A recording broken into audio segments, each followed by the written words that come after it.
식물 방통위를 정상화시켜라. 고삼석 동국대 아이용합대학 석좌교수, 전 방송통신위원회 상임위원.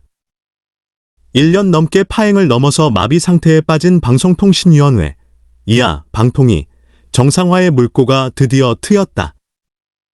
더불어민주당이 식물위원회가 된 방통위 정상화에 본격 나섰기 때문이다. 이번 주 국회 목 방통위원 후보자 인선을 위한 절차와 일정을 확정하겠다고 한다. 만시지탄이다. 현재 방통위 운영을 둘러싼 대통령실 여당 대 야당의 주도권 다툼은 진영 간 대결의 상징처럼 되어 있다. 어느 쪽도 쉽게 양보를 하지 못한다. 그러다 보니 방송 영역을 넘어서 국정 전반의 정상 운영을 가로막고 있다. 최대 장애물이다. 지켜봐야 하는 국민들은 고통스럽다. 방통위는 민주화의 산물이자 동시에 정치적 타협의 산물이다. 국회에서 여야가 추천, 3인, 하고 대통령이 임명한 5인의 상임위원들이 토론 및 수계, 양보와 타협을 통해서 주요 의사결정을 하도록 만들어진 합의제 행정위원회이다. 방송통신위원회의 설치 및 운영에 관한 법률, 이하 방통위설치법은 방송의 자유와 독립 보장이라는 헌법적 가치를 지키고 구현하기 위해서 방통위를 독임제가 아닌 합의제 방식으로 구성 및 운영하라고 명시하고 있다. 이 때문에 위원장이 단독으로 처리할 수 있는 업무와 위원회에서 합의제로 처리해야 할 업무, 안건을 분명하게 구분해 놓고 있다. 또한 방송 관련 업무를 비롯한 일부 업무에 대해서는 국무총리의 지휘 및 감독권도 적용받지 않는다. 민주주의가 제대로 작동하기 위해서는 목적이나 결과 못지않게 제도와 절차의 민주성을 확보하는 것이 중요하다. 그런데 최근 방통위 운영을 보면 껍데기만 합의제일 뿐 실제는 독임제 부처의 형식을 띠고 있다. 국회 추천목 상임위원은 합당한 이유 없이 임명하지 않은 채 대통령이 직접 임명한 위원장과 부위원장 등 2인이 의사결정을 독점하고 있다. 조직 구성과 운영이 독임제와 다를 바가 없다. 방통위 안팎의 이견과 반대는 조금도 용납되지 않는다. 의사결정 과정 또한 외부에서는 전혀 알 수 없는 깜깜이 블랙박스다, 전횡을 일삼고 있다는 비판을 받아도 할 말이 없다. 방통위설치법의 입법 취지를 정면으로 위반하고 있다. 2인 방통위 체제의 문제점은 법원 판결을 통해서 잇따라 확인되고 있다. 지난 달말 서울행정법원은 MBC 대주주인 방송문화진흥회 이사장 등이 방통위를 상대로 2인 방통위 체제 하에서 결정된 새 이사 임명 처분을 막아달라 며 낸 집행정지 신청을 인용했다. 재판부는 방문진 이사로서 수행하는 직무 등은 언론 자유나 방송 자유의 보호 영역에 해당하거나 근접한 위치에 있다며 방문진 이사 지위는 민법상 법인의 이사 등에 비해 더 두텁게 보호돼야 하는 개별적이고 구체적인 것이라고 판결 이유를 설명했다. 또한 이러한 판단 근거로 재판부는 단지 2인의 방통위원으로 피신청인에게 부여된 중요사항을 심해 의결하는 것은 방통위설치법이 추구하는 입법 목적을 저해하는 면이 있다고 볼 수 있다. 며 신청인들이 본안 소송을 통해 2인 위원 심해 의결에 의한 임명처분의 적법 내지 위법 여부를 다툴 여지가 있다고 밝혔다. 물론 집행정지 판단이라 본안 부분에 대해서는 아직 판단이 이루어지지 않은 상태라는 방통위의 입장도 틀린 것은 아니다. 그러나 2인 방통위 체제의 결정이 방통위설치법 입법 취지를 위반할 소지가 있고 그래서 방통위를 5인 합의제위원회로 정상 운영하라는 법원의 일관된 판결을 정부가 무시해서는 안 된다. 무겁게 받아들여야 한다. 모든 행정행위는 적법하게 이루어져야 하고 그것을 둘러싼 법적 논란이 있을 때 법원의 판결을 통해 행정부를 사법 통제하는 것은 민주주의 제도의 기본 원칙이다. 정부 여당은 물론 야당도 이번 법원의 판결을 방통위 정상화의 계기로 삼아야 한다. 사회적 정치적 논란과 갈등을 증폭시키기보다는 이를 해결하는데 역량을 결집해야 한다. 그것이 국정 운영을 책임진 세력들의 합당한 자세이다. 특히 지금은 대통령과 여당이 행정권을, 야당이 입법권을 장악하고 있다. 따라서 양 세력의 대화와 타협, 이를 통한 협치 없이 국정의 정상적 운영은 불가능하다. 때마침 민주당이 국회 목 방통위원 추천을 통해서 방통위 정상화에 협조하겠다고 한 만큼 대통령실과 여당은 여기에 화답해야 한다. 최근 대통령실과 여당이 야당에게 국회 목 방통위원 추천을 요구해온 만큼 야당의 입장 전환에 반대할 이유도 없다. 국정 운영의 최종 책임은 대통령, 정부 여당에게 있다는 사실을 잊어서는 안 된다. 마지막으로 합의제 행정위원회의 의사 형성, 결정은 사회 구성원 모두가 납득할 수 있는 합치의 원리가 적용되어야 하고 법률의 입법 목적 등에 부합하는 참여 가능성 등이 보장되거나 각 절차법적 한계 내에 있어야 한다. 는 이번 행정법원 판결을 대통령을 포함한 정부와 정치권을 비롯한 우리 사회 구성원 모두가 한 번쯤 다시 상기하기를 바란다. 소통의 불협화음, 읽고 이해하는 힘이 필요하다. 이재은. 감 잡았지? 는 과일을 잡았냐고 묻는 게 아니다. 조짐이 보인다는 누굴 조진다는 게 아니다. 사생대회는 죽고 사는 대회가 아니고 유선상으로 연락바람은 유선상 씨에게 연락하라는 얘기가 아니다. 본래 의미는 다들 아시리라 믿는다. 문해력 논란은 2024년 한국 사회의 최대 이슈 가운데 하나다. 문해는 문자로 된 기록을 읽고 거기에 담긴 정보를 이해하는 능력이다. 문해한 정도를 문해력이라고 한다. 문해력 파장의 대표 사례는 많이 들어보셨을 터. 모 웹툰 작가가 사인회 관련 안내문을 올렸다. 심심한 사과를 전합니다. 잇따라 댓글이 달렸다. 지루한 사과 왜 함? 재미없는 사과 따위 하지 말라고. 심심하는 지루하고 따분하다는 정의 외에 매우 깊고 간절하다는 의미도 있다. 어느 개그 유튜브가 사이트에 공고를 올렸다. 모집 인원 공명 줄줄이 댓글이 붙었다. 공명 뽑는데 공지 왜 올림? 장난하냐? 공명은 한 자릿수 인원을 모집한다는 뜻이다. 월요일을 임시공휴일로 지정했다. 토일월, 사흘간 연휴를 즐길 수 있습니다. 항해 댓글이 올라왔다. 4일이 아니라 3일 아님? 3일을 왜 사흘이라고 씀? 사흘을 4일로 오해하거나 숫자로 표기하면 될 걸 굳이 그런 단어를 써야 하느냐는 불만이었다. 사흘은 3일의 순우리말 표현이다. 금일, 오늘을 금요일로, 중식, 점심을 중국 음식으로, 10분, 충분히을 10분으로, 고지식, 융통성이 없다는 순우리말을 높을 고, 직식으로, 가제, 임시 제목을 갑각류로 착각한다는 사례가 곳곳에서 쏟아져 나오고 있다.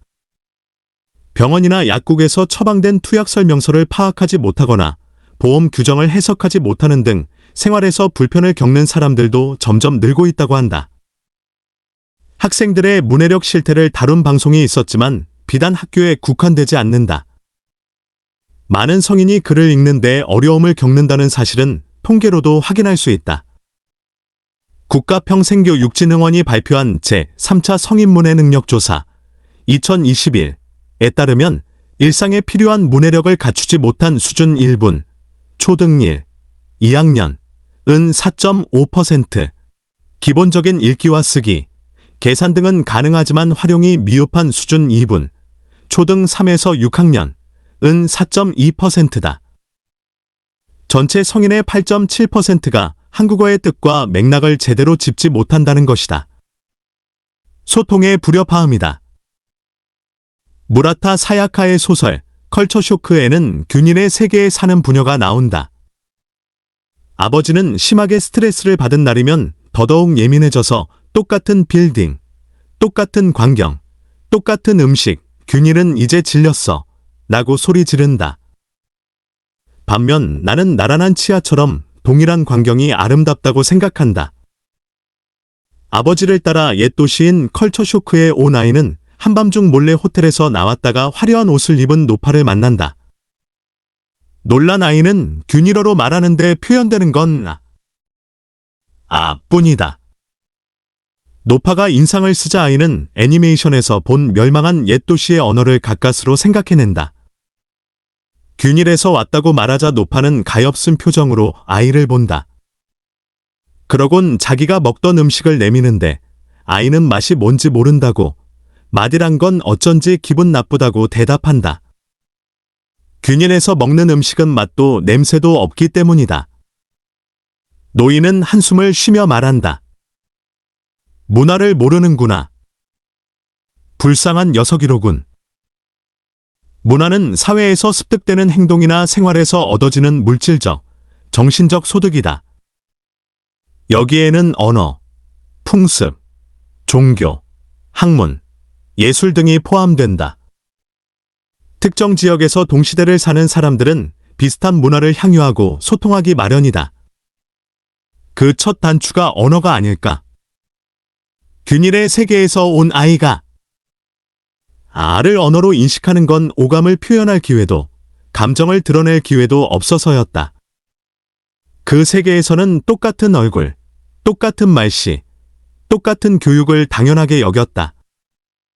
다름을 읽어낼 수 없는 사회에서는 소통이 무의미하다. 격변하는 현대사회에서는 다양성의 인정이 필요불가결하다. 사회가 다방면으로 변화하고 확장됨에 따라 문해력의 범위도 확대되고 있다. 텍스트를 넘어 영상, 춤, 음악, 키오스크까지 다수의 콘텐츠를 접하고 표현하는 능력까지 문해력의 범주에 속한다. 사회, 문화뿐 아니라 심리 영역에서도 읽고 이해하는 힘은 중요하다. 지금은 금일과 중식, 10분이지만 앞으로 어떤 단어가 불협화음의 불씨로 떠오를지 모른다. 문해력 저하 원인에 관한 일각의 분석은 이렇다. 독서 부족, 스마트폰 과다 사용, 유튜브 및 쇼폼 중독, 한자 공부 경시의 폐해 등등. 어른, 아이 할 것 없이 짧고 자극적인 단어에 도취돼 있고 점점 자기 표현 기회를 잃고 있다고 전문가들은 지적한다. 어떻게 이 위기를 헤쳐나갈 수 있을까? 가장 쉬운 방법은 책 읽기다. 책은 처음, 중간, 끝이 있고 발단부터 결말까지의 모든 과정이 들어있다. 흐름을 파악하며 한 세계를 만나기에 더없이 적당한 매체다. 세상에 대한 넓은 시야와 비판적 사고를 기르고 합리적인 대안을 모색하기에 독서만큼 효율적인 건 없다. 타인의 삶을 간접 경험하며 자신의 관점을 돌아보고 자기 성찰의 계기를 마련할 수도 있다. 몰라서 안 하는 게 아닐 것이다. 실천이 어렵다면 작은 독서 모임에 참여해보는 건 어떨까? 많이 읽으려고 애쓸 필요는 없다. 양보다는 질, 여기서 멈춤이 아닌 한 걸음 더욱 깊이 있는 독서와 함께하는 독서가 불통을 소통으로, 불협화음을 고운 화음으로 만드는 정도일 것이다. 어린 왕자와 마음을 읽는 시, 김정숙 충남대 자유전공학부 교수. 나의 많은 시간과 일은 학생들을 만나는 데 놓여 있다. 20대 대학생의 생각과 마음에 어떻게 다가가야 하는가에 기본적인 교육 목표를 두고 그 위에 이론과 지식의 담론을 쌓아 나간다. 이번 학기 인문학 세미나의 목표는 자기 읽기와 인문학 개념에 대한 새로운 정립이었다. 학생들과 함께한 활동 중 하나는 어린 왕자 깊이 읽기였다.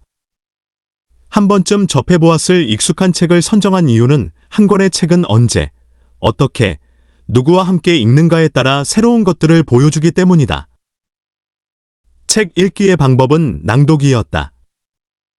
스마트폰이나 컴퓨터를 통한 읽기는 주로 짧은 글과 이미지를 시각적으로 보는 것에 가깝기에 집중하며 듣기와 긴 글 읽기로 공부에 자극을 주고 싶었다.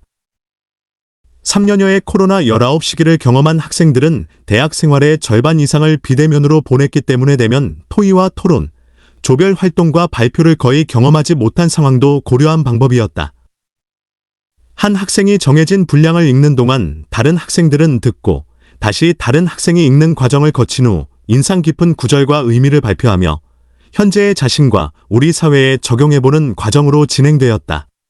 둥그렇게 둘러앉아 눈을 맞추며 이야기하는 방식의 학생들은 처음에는 낯설어했지만 점차 그 과정에 스며들고 있음을 느꼈다. 같은 내용과 장면에서도 서로 다른 생각과 다양한 의미를 가질 수 있다는 경험을 학생들은 매우 즐겁고 의미 있게 수용하였다. 어린 왕자와 그가 만난 장미, 행성의 6사람들, 여우를 통해 본 모순 속 조화의 아름다움과 사랑의 다양한 형태, 크고 작은 공동체 내의 이상과 이면의 모습이 공유되었다. 다름 속에서 찾는 특별한 연결 고리와 무상함, 사랑의 녹아듦과 사무침, 관계의 시작, 주어진 것에 감사할 줄 아는 것, 죽음과 운명에 대한 깊은 주제들은 마음을 통해 어린 왕자를 읽은 덕분이었다. 매 시간 자신들의 경험을 넘나들며 스스로 찾은 질문들은 생각의 품을 한 뼘 크게 해주었다. 진지한 대화를 나누는 학생들을 보며 사람은 그 자체로 하나의 우주임을 다시금 깨닫게 된다. 스스로 정립한 인문학을 통해 사람을 생각하고 사람을 배우며 결국 그 사람과 살아갈 세상을 배운다. 고전을 이해하고 자신의 감정을 느끼며 재해석하는 과정을 거쳐 미래를 위한 방향을 찾아볼 수 있는 어린 왕자 읽기를 권한다. 학생들과 서로 배우고 함께 성장하며 마음을 읽은 소중한 시간이 고맙고 그립다. 또 다른 그리고 새로운 질문을 품게 해준 어린 왕자 안녕.